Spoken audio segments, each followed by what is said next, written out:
Salam hörmətli tamaşaçılar. 1905 AS portalının yeni layihəsi Ayaqüstü Söhbət proqramı efirdədir. Proqramımızın ilk qonağı insanlıq əleyhinə cinayətlər üzrə mütəxəssis, hüquq elmi üzrə fəlsəfə doktoru Əlövsət Allahverdiyevdir. Əlövsət müəllim, xoş gəlmisiniz. Xoş gününüz olsun. Təşəkkür edirəm.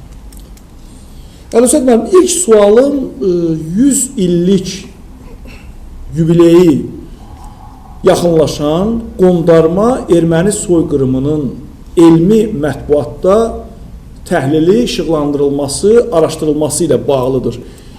Bildiyim qədər bu qondarma soyqırım dünya elminə, hüquq elminə və bu sahədə ixtisaslaşan nəşrlərin səhifələrinə bir neçə müddət bundan qabaq yol açıb. Bu belədirmi? Tamamilə doğrudur Fuad müəllim. Çox maraqlı bir məsələyə toxundunuz. Təəssüflər olsun ki, Ermənistan zamanla həm Azərbaycana qarşı, həm Türkiyəyə qarşı olan haqsız iddialarından əl çəkmir, əksinə bunu genişləndirir bu şəbəkəni.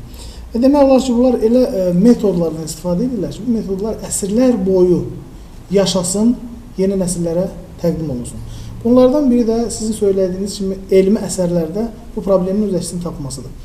Söhbət ondan gedir ki, demək erməni soyqırımı iddialarıyla bunlar indi yox, illər əvvəl bu iddiada çıxış edib başlayıblar və bununla bağlı kifayət qədər təbliğat aparırlar. Mənim rast olduğum hadisələrdən birini sizə deyim ki, məsələn, tutaq İngiltərənin hüquq ədəbiyyatlarını araşdırdığım zaman bizim burada hələ kitabxana da ölkəmizə gətirilib artıq o kitablar. Araşdırdığım zaman belə bir kitab rastıma çıxdı. Mən də o kitabı axtarırdım. Crime Against Humanity, insanlıq əlinə cinayətlər. Və bu kitab, burada bilirsiniz, belə kitabları, ingilis dilində olan kitabları o zaman tapmaq çox çətin idi. Yeni-yeni gəlirdi ölkəmizə. Və mən çox sevindim bu kitabı tapdığımı, araşdırmağa başladım.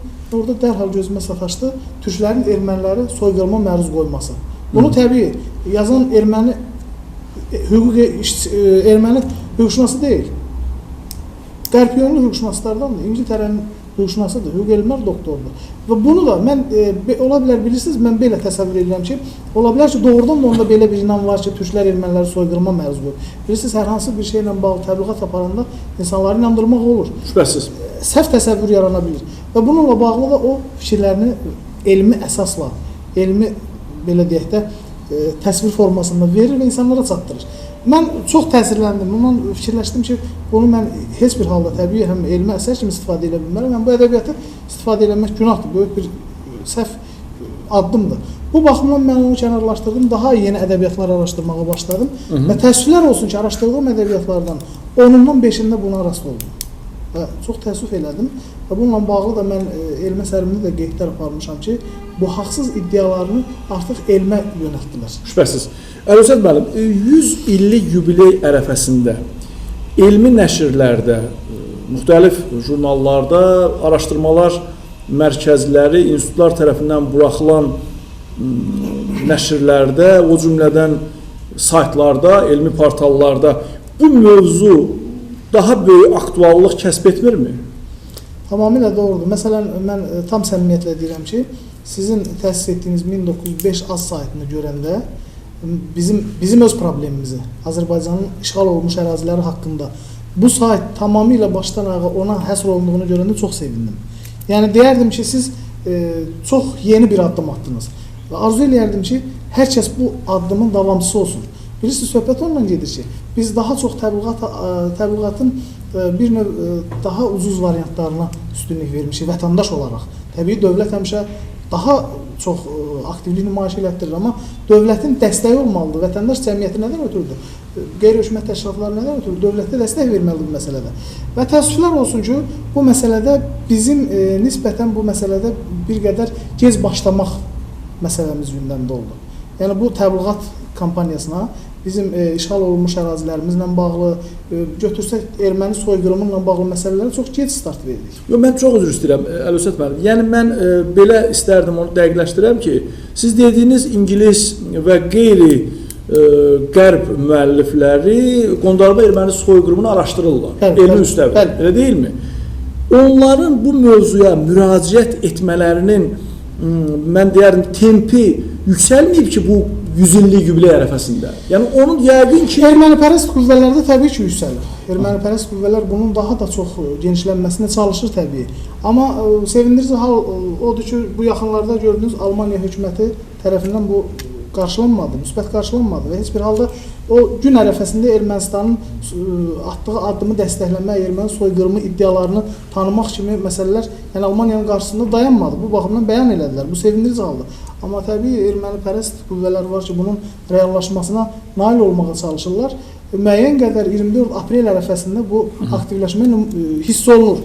Amma düşünürəm ki, bu aktivləşmənin qarşısında konkret belə deyək də aktivləşmə əsas deyil, sübutlar olmalıdır.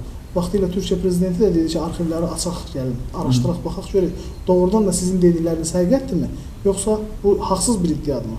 Təəssüflər olsun. Bilirsiniz, bunu bəzən görənlər də var ki, bu həqiqət deyil. Amma ona həqiqət onu yedirməyə çalışanlar var. Həmişə deyirlər, ikili standartlar, ikili mövqedən yanaşma, ayrı-seçilik, bunlar zamanla özünü göstərir. Bizim passivimizdə, əlbəttə, belə demək mümkünsə, çox böyük faciələr var və bunların içində ən çox adı hallanan Xocalı soyqırımıdır. Əlbəttə, Azərbaycanlılar ermənilik tərəfindən təkcə 1992-ci ilin fevralında Xocalıda deyil, ona qədər də dəfələrlə məruz qalıblar və elə bizim 1905 AZ portalı da onun adı elə ötən əsrin əvvəllərdə məruz qaldığımız soyqırım aktlarından xəbər verir. Biz elmi müstəvidə öz məruz qaldığımız soyqırım aktlarını, bizə qarşı erməniliyin yeritdiyi soyqırım siyasətini müzakirə, araşdırma obyektinə çevirə bilmişikmi?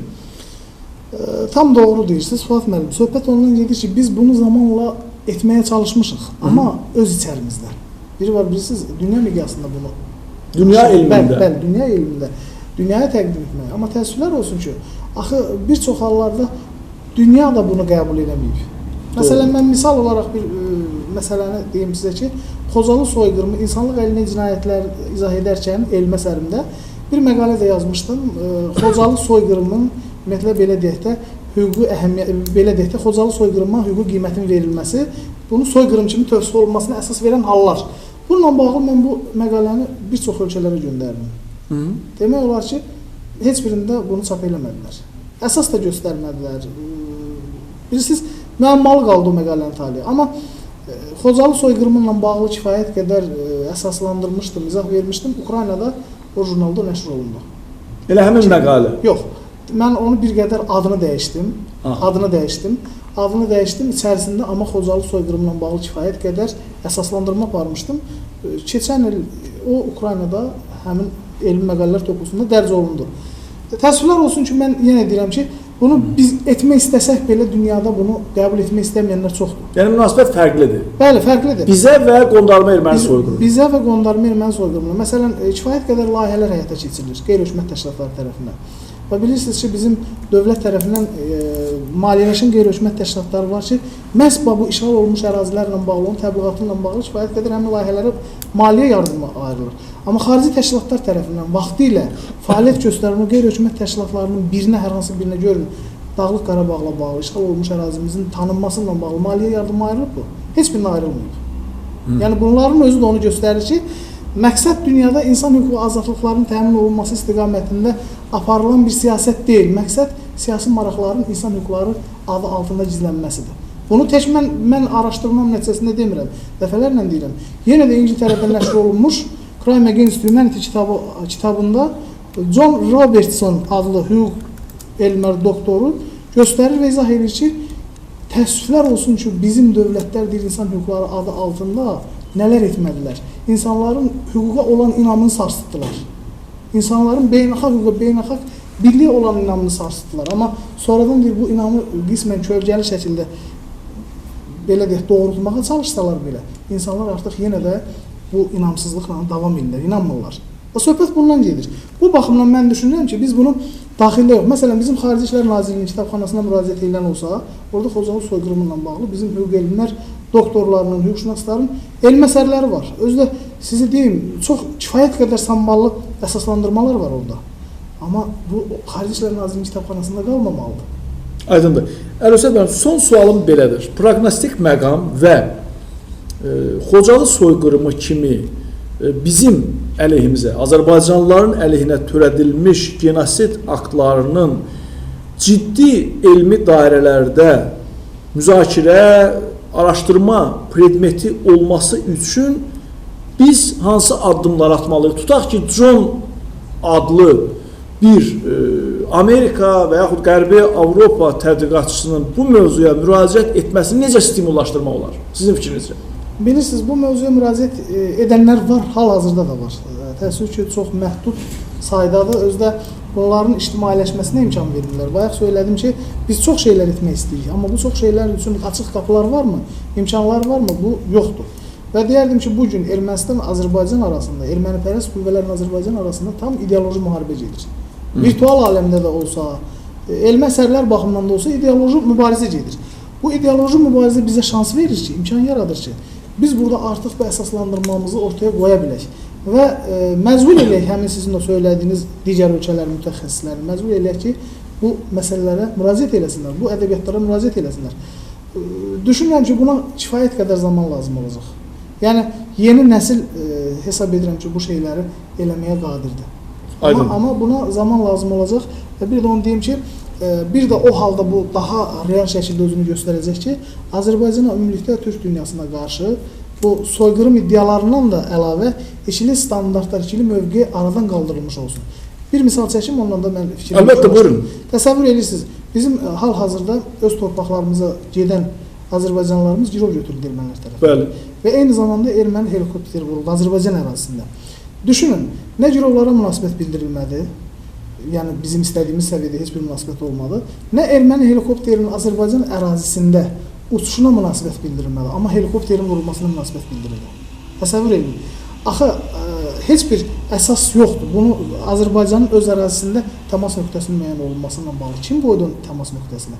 Bu ərazi Azərbaycanın ərazisidir. Bu Ermənistan-Azərbaycan sərhəddi deyil. Bu baxımdan mən düşünürəm ki, bax, bunun kimi ikili standartlar aradan qalxmayınca biz çox böyük çətinliklərlə üzləşəcəyik. Və düşünürəm ki, onun aradan qaldırılması üçün biz zamanla çox çalışmalıyıq. Şübhəsiz. Çox sağ olun Əlövsət müəllim. Ayaqüstü söhbət proqramının ilk buraxılışı beləcə başa çatdı. Studiyamızın qonağı hüquq üzrə fəlsəfə doktoru Əlövsət Allahverdiyevidir. Salamat qalın və əlbəttə ki, bizi gözləyin.